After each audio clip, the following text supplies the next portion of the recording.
Mhm.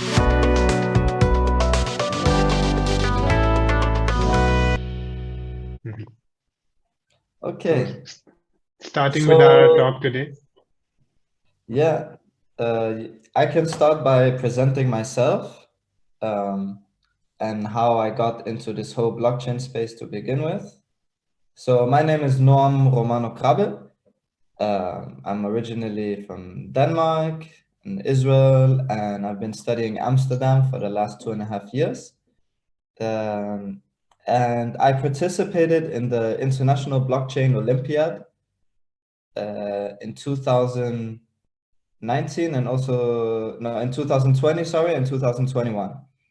And in 2020, my team actually won third place out of 60 teams, all university teams. It was a solution for Philips to a logistic solution to track and trace MRI scan. You know, the scanners that scan the brain. They have a very complicated logistical path. So we implemented a blockchain concept where you could track and trace, and if something went wrong, it would initiate a smart contract that then reshipped the component that was broken or damaged, and then that would limit the snowball effect that can happen if one thing is delayed, then the whole process gets delayed. So that was what we came third place with. This project didn't continue, but I had another blockchain course at university in regards to a startup we were working with, which was a platform where freelancers could promote themselves.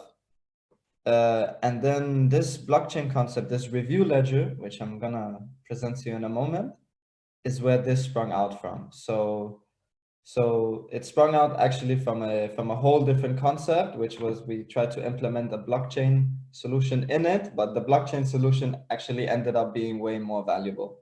So that's why we continued with that. Here also Bert Bosman is here, is one of our advisors, and Antonia is also one of the core team members, which I invited for the chat. So yeah, that's it. That's a bit about Welcome, welcome everyone from Review Legend. Good to have you. Thank you. Yeah, Patrick, you want to also present where you come from, your organization, and so on? Sure. So our organization is IDS, Information Data Systems. We are based out of the US, and we have offices in India and US currently. So we are a digital transformation organization, and we provide AI, ML, cloud, and we are now expanding into blockchain solutions. So within blockchain, our focus is primarily on the Web3 products. So we are currently launching an NFT marketplace. We are working with the Indian government for Bharat Blockchain Network, which is to be the largest educational blockchain in the world. And we're also developing Play to Earn and Indic Metaverse. So those are the kind of products and solutions that we are working in the space of blockchain as of now. And within this talk series, we invite founders and industry leaders in the domain of blockchain from across the world. And so looking forward to hearing from you. I'll hand it to you. Perfect. So yes, we're quite early. It's a project that is developing, but it's picking up pace right now. And yeah, if I'll just share my screen and show you the presentation. Share screen. Yes. Share. Can you all see my screen? Yes. Okay. So welcome to Review Ledger. We believe Review Ledger is the future of reviewing, and actually also the future of credibility, because reviews and credibility in the online space go hand in hand. So reviewing is absolutely central in building consumer trust and credibility. I'm going to show you some quite crazy statistics in a moment, but it's actually quite incredible how much consumers trust online reviews and how big an impact and how big a monetary value actually reviews have. So the issue with online reviews is that platforms actually own these reviews. So transferring credibility from one platform to another is actually not possible because you cannot transfer your reviews with you. I personally had this issue. I work as a personal trainer. I've been working on the side, and I've been using different platforms, and in Europe, each country is using a different platform. And each country I moved to now, I've moved to 3 different countries in 2 years. I need to start over from scratch because I cannot take my credibility and my reviews with me. And as I was explaining this with other people, my peers, Antonia as well, many people have actually come across the same issue, that they want to switch platforms and they cannot take their credibility, their reviews with them. So this is quite a big issue that people are not quite aware about. Another side of it is also how do we know that reviews are actually legitimate, that they're real, that they're not created by bots? So there's two aspects to this, and blockchain can possibly help solve these two issues. So the mission of Review Ledger is actually to add value to reviews and ratings by making them transferable and trustworthy. Yeah. Transferable in the sense that if you are the owner of your credibility, your reviews, you can use them wherever you want to and however you want to.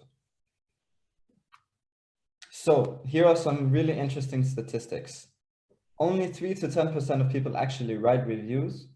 It's quite hard to get a specific number because it varies depending on platform, services, and so on. On Amazon, 2019, 2 million unverified reviews, meaning these reviews could be written by bots, by people who haven't even used the product just for marketing purposes, but are not actually real credible reviews. And online, 61% of electronic reviews have been deemed fake. So that's quite a staggering amount. And just to get the size of the market of reviews, if you just take one platform, Yelp is quite famous in the United States. 224 million reviews on one platform. This is we're just talking one platform here. If we can just monetize or tokenize, now we're talking blockchain language, if we can just tokenize a small percentage of the review market, the market can actually be quite large. So the issue is here, as I mentioned, the 61% of tech reviews are deemed fake, but actually 90% of millennials trust reviews as much as personal recommendations. And overall, more than 90% of consumers say reviews influence their purchase decisions. So we can see here how big a monetary value reviews actually have. And this also means the issue is quite big. So here is the solution, Review Ledger. What is Review Ledger? You can think of it as a credibility management platform. Pratik was so actually said this, and when he told me this last meeting I had with him, I was like, yes, this is actually really good definition. So I decided to add it here to the slides. A credibility management platform. So what does that mean? Well, in order for such a platform to work properly, it needs to be powered by blockchain. And the reason is that if, let's say, for example, I own my credibility, but if I can just edit my reviews once it's in my hands and then post it on a new platform, then the credibility is gone. So it has to be immutable. And that's why blockchain is important here. Also, it has to be tied to a digital sovereign identity. Our main goal is to keep this decentralized. At some point, I don't want to be the CEO anymore. I want a DAO actually to run the Review Ledger, the community to run it. And here's decentralized sovereign identity comes in. I don't know if you're familiar with Bright ID. I will post the link later in the chat. You can have a look at it. Bright ID is a partner we're working with, we're in talks with. that they have a way of verifying people in a peer-to-peer basis. So not on government IDs, not based on passports, driver license, whatever you can think of as IDs, but on a peer-to-peer basis. So they have these meetings where you can actually see each other on video and you verify, okay, this is a real person. And then you're 20 people who all verify each other. So it's on a peer-to-peer basis. So this is the direction we're going. And yeah, so the reason we're creating this review ledger is to increase the value of reviews, making them immutable, transferable, and this will, in the end, create interoperability between platforms. So you could essentially, you could transfer your reviews from, let's say, Fiverr to Upwork or freelancer.com, all these big freelancing platforms, because it will, yeah, I'll get to the USPs. This is just a screenshot of how we try to prototype visually how the platform could look like. So see, this is Jacob's personal review ledger. He has Uber, Fiverr, LinkedIn, Airbnb, all these different places. Normal people actually have, I bet most of us have at least reviews on one of these platforms. So this is his personal, and then he can decide either to show all of his reviews on Uber or none of his reviews, but he cannot decide, he cannot be selective. There's many things still to figure out how this works, so it's win-win-win for all stakeholders involved. Yeah, but this is just to give you an idea of how the platform could look like. So the added value, some things that are kind of in between the lines, is that a review ledger could create healthy competition in the platform space. Because right now, as it is, Fiverr.com is the leader in the freelance marketplace. And it's quite, if I would open a new freelancer platform, it will be very difficult for me to get people from Fiverr to move onto my platform because they already have thousands of reviews on Fiverr. Why would they just leave all that credibility and start from zero with mine? But even though my solution might actually be better fit for these users, you know? So if they could take the credibility with me, then they could start on my platform, and it would create a healthy competition in the space in this way. It also empowers the professionals, of course, the freelancers. It incentivizes Fiverr to continue to become better, because if there's a healthy competition, they also cannot just rely on, oh, we were first, we have the most reviews, people are going to stick with us. No, they also have to keep getting better as a platform. And in the end, this creates transparency both on the side of the freelancer and the person wanting the service, reading the reviews. This is just a very high level data flow map of how it could work technically.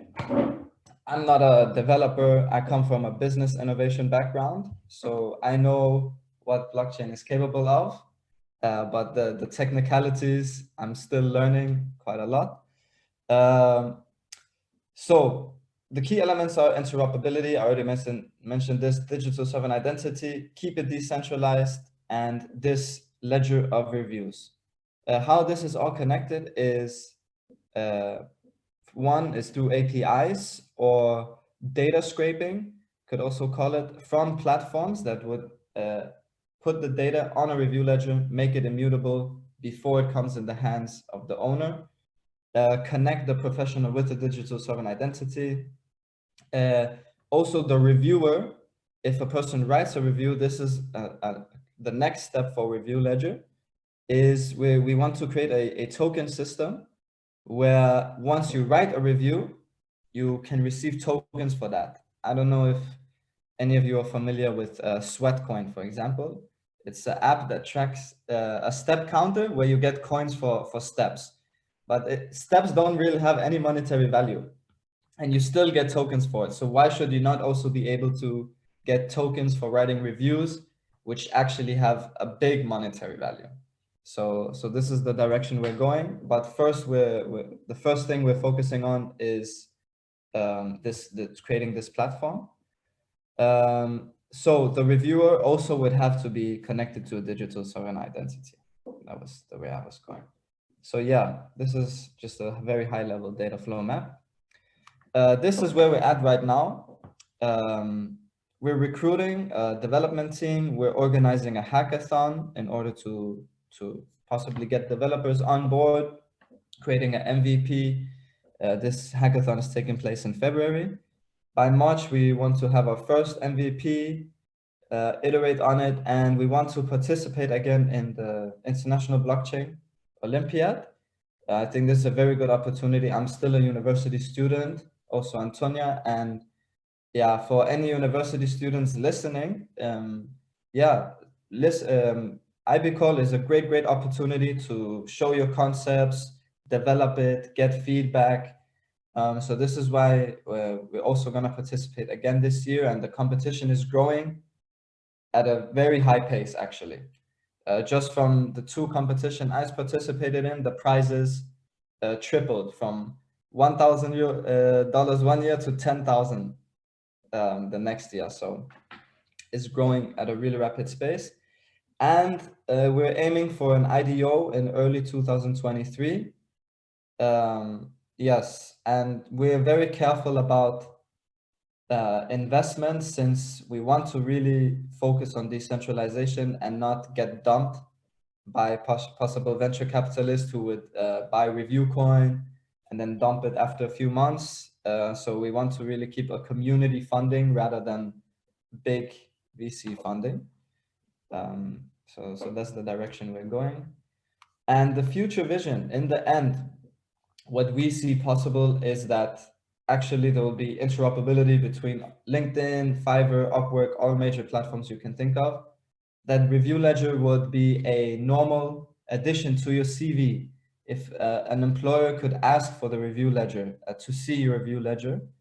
And yeah, we just want to create a transparent world, and we think the review ledger really could create irreversible societal impact by this open transparency and decentralization. Because right now, the way I see it, it's just my personal opinion, is that the world is going very much into centralization. We see what's going on in China, centralization of data I'm talking about, where the tracking of people, this point system, also, I'm not saying I'm against vaccine passports or anything, but I'm just saying there's like vaccine passport, QR code is very centralized data, is becoming bigger and bigger. Also Facebook, we all know they use data, or Meta now,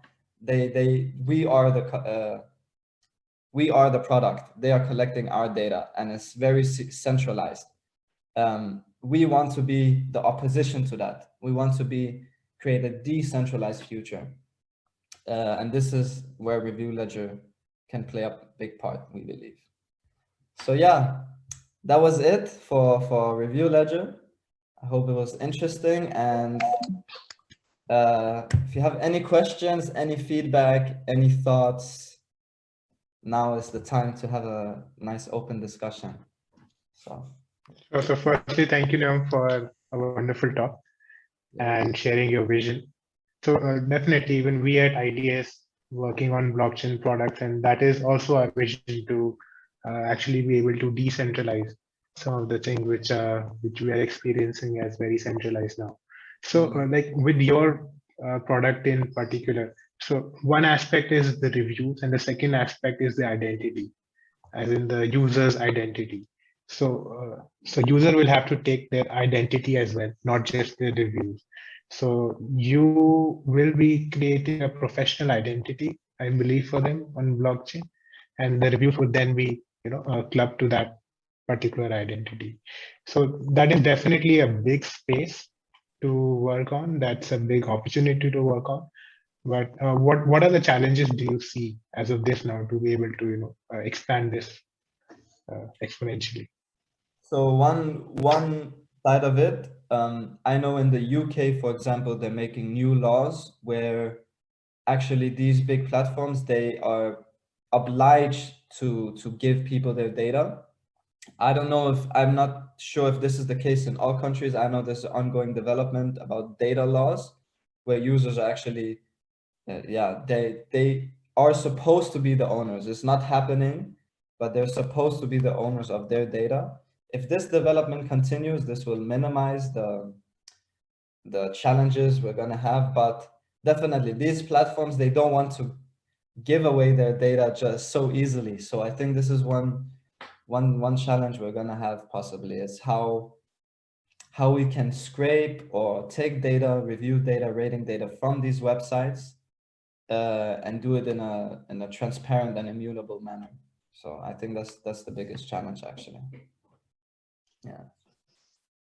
Right. And so you are their potential competition for this space. So it becomes a little tricky in that Mm. sense to be able to work with them. It depends who you ask. For example, let's say if Upwork is the second biggest player next to Fiverr.com, Upwork would and Upwork, if Upwork believes they are better than Fiverr.com and they could attract people from Fiverr to Upwork, maybe we could actually get not the biggest player, but number 2, number 3, number 4, number 5 would actually support us, because it would help move users from the biggest platform to some smaller ones. So yeah, but Sure, we'll see that how it's gonna develop. It's interesting how, yeah, if we can, what we're really aiming at is to create a win-win situation for all parties. I'm not saying it's easy, but this is what we're aiming for. sure, sure. So any other use cases do you identify for a availability management system apart from just user reviews? Anything else So that you? one thing we're also seeing is that people are getting canceled on platforms. And this means if they get banned from a platform, they lose years of following, millions of followers potentially. It's already happened to quite a lot. Even Trump is like the biggest case. If you're for or against Trump is irrelevant. It's just he lost a huge following, and what if he could take some of that following with him to a different platform? What if the platform didn't own that he owned it, you know? So I think that's the following might be, I'm not sure how that would work. As I said, sometimes this is I like to think big, but if you think too big, then things don't get done. So that's why we try to really create a small concepts niche specific for freelancers and professionals as an entry point, and possibly develop from there. But yeah, I think this thing with following and this canceling of people getting banned from platforms is also another use case that could happen. Yeah. Sure. So I think your vision for this particular use case and the product is, I think it's on point, and definitely the central platforms like Facebook or LinkedIn, they have a lot of power over their users, over their creators, and if that could be redistributed, that can be back in the hands of the user. Definitely a big business opportunity here, but also some very big players in this space. So a tough competition, but a chance to win big. So uh, best of luck to the review legacy for achieving this. And thank you all for being present here for the talk. Sure. Yeah. What is it, if you were in our shoes, let's say, and what challenges would do you think we would face if you were in our shoes? What is the things you would think of from a business perspective, maybe? Mhm.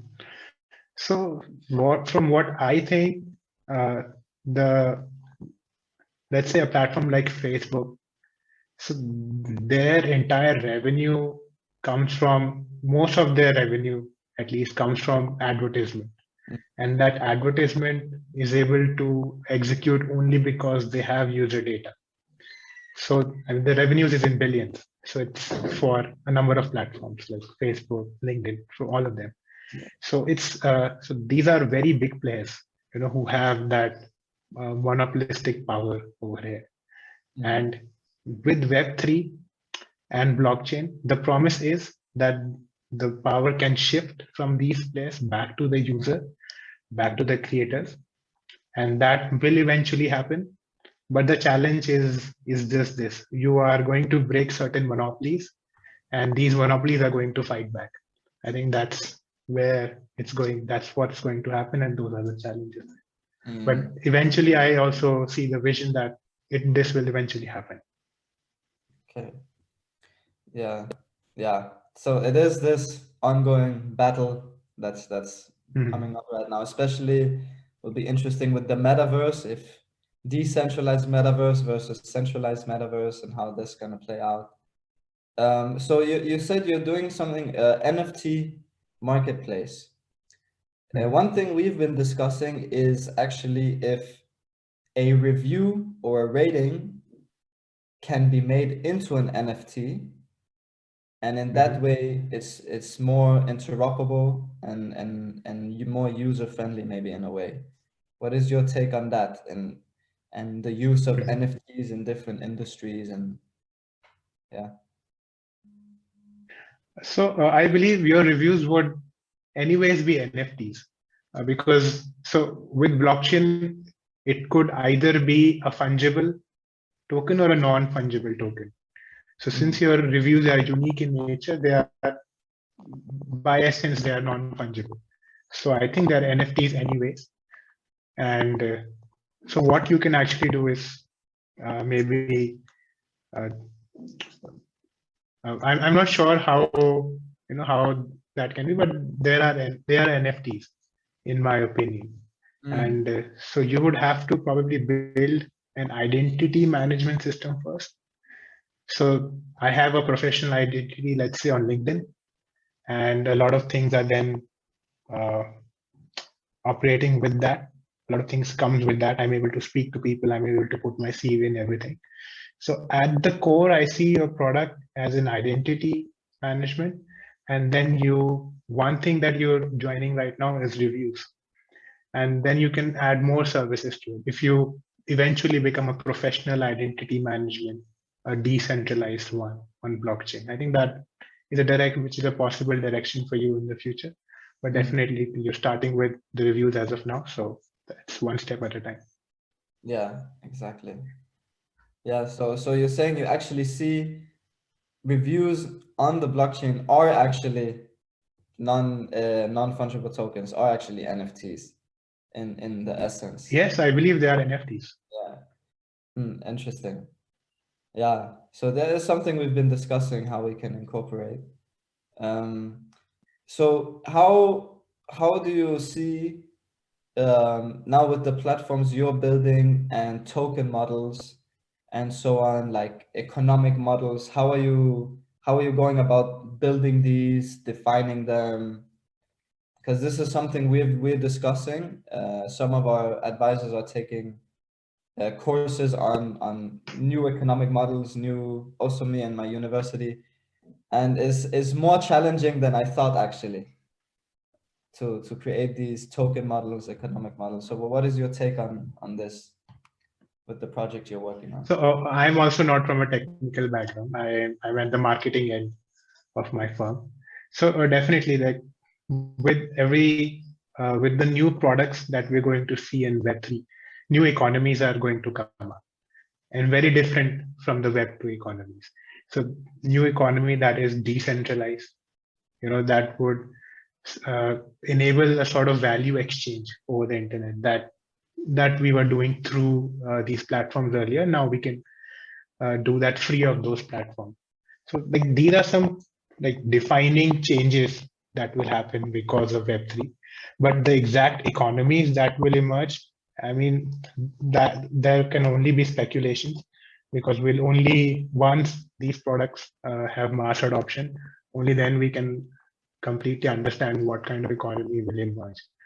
So I Mm, think that is only speculation at this yeah. point of time, and we all have to see how this emerges. Yeah, what we're trying to do is, in order for the community to be participate, is one of the reasons to have a token is for community participation. So if, for example, you write a review and you receive review tokens for it, then you can use these tokens either for voting rights in the DAO or to build your review ledger platform. So you saw, like in my prototype, there was Uber, LinkedIn, Airbnb, whatever.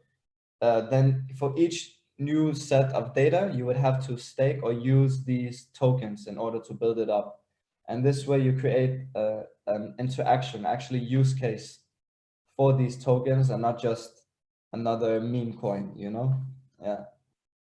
So this is the what Right. that. Mhm. Well, Yes, I mean, certainly there should be some reward for the tokens. Only then people are actually incentivized to keep them. So I'm sure you're trying to work out like an economy with your DAO, with the review ledger and the tokens and how they would actually interact. And so that would be interesting to kind of see how that works out. But eventually this is something only we can understand eventually, I believe, once there is some kind of an adoption. Definitely. Yeah. So I'll drop the review ledger website for people who are interested just in the chat here.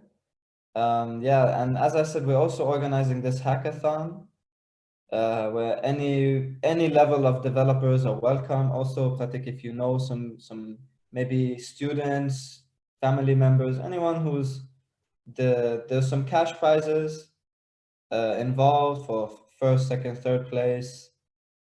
Quite an opportunity also to join our team, join the community. So yeah, I hope yeah, we right now we have one university team from Netherlands joining, also from India. Yeah, but we want to try and create an international community. That would be nice. Yeah. So your company is based in the United States and India? Yes, we're based and India, yes, the two places. So the two, how is the government in India and blockchain? Are they supportive or is there some challenges? Because I know some cities in like New York, Miami, they're extremely supportive of blockchain and crypto, while other countries, yeah, that we don't need to mention, they're very against it. So what is India? How is it playing out in India? So with India, so there are two like takes on it. So the Indian government is not supportive of cryptocurrency, but they are very supportive of the blockchain technology in general. So they don't want crypto adoption, the Indian government, but they want blockchain adoption. And even the government is now very actively pursuing many projects on blockchain. They are exploring several things. So in India, we have there's something called Aadhaar. So that is the citizen identity system for the nation. So the government is now exploring to move that entire system on blockchain, and that's like 1 billion records. It will be a very large database. And also similarly, they are trying to do this with education. So we are also working with the Indian government, and we are developing a blockchain with them, like an educational blockchain with them, to allow the universities to build on top of it and to educate the students. And again, the vision with the Indian government is to make it the largest educational blockchain in the world. And so one positive thing about India in this thing is that we have very large numbers, for everything. So it's possible to have a large penetration, have a large number of users, and to see how that evolves. So so that is one thing which is easier. But another challenge is, the internet and the technology penetration it's not very high. It's increasing very rapidly, but there are still a lot of people who are yet to touch internet and yet to touch technology. So I believe with India, there are many possibilities in Web3 and in terms of creators, in terms of technology. We're definitely going to see several Indian firms and players over there. So I mean, that is what's with India. Yeah, okay. Is this very interesting? It reminds me of what Cardano is doing in Ethiopia, and they have this Alto Prism. They call it the world's, until now they call it the world's largest blockchain integration, which is exactly, it's like universal credentials and ID in Ethiopia on the blockchain. But from what I'm hearing, this will surpass it by times 10 if India actually goes forward with this. That's very interesting. Yeah, if the numbers come up, then definitely we'll see how that works out. Okay. Well, okay. Thank you very much for hosting, and letting me share Review Ledger with you and your peers. Yeah, and we will definitely stay in contact. Yeah. Definitely, Liam. Very nice to have you present, and thank you to the Review Ledger team for being here. And definitely, we should stay in touch. And so, the whole purpose of this activity is actually to share knowledge and to share ideas and build a global community. And looking forward for that. We For should stay sure. in touch, definitely. Yeah. Thank you very much, Pratik. And yeah, we'll stay in touch for sure. Okay. Yeah. Take care. Very Enjoy insightful. your evening. Thank you, Antonia. Thank you, Noam. Thank you, everyone. Bye bye. Bye.